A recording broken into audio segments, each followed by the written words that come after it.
everybody, welcome back. Today as well we have got you another video. In this video I'll show you where you can get Meta Chameleon game.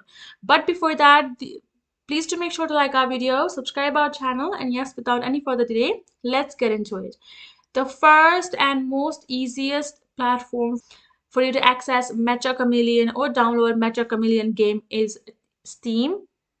Go ahead, get Steam, install it, then get signed in and go to search bar and search in Mecca Chameleon. Once you do that, this is how the game is gonna appear. You will go ahead, check out the preview if you don't know how to play it. If you are not, you can just check it out. What you can go ahead and see right over there in the game screen later. Once you have seen it, you can go ahead, watch our previous video regarding the how to play and the rules as well. Once you have done that, you can go ahead, start playing. You can play with your friends, and you can go ahead, first need to add it to the cart and download it. Once you have bought this particular game, it will be available on your Steam. You can go ahead, access it.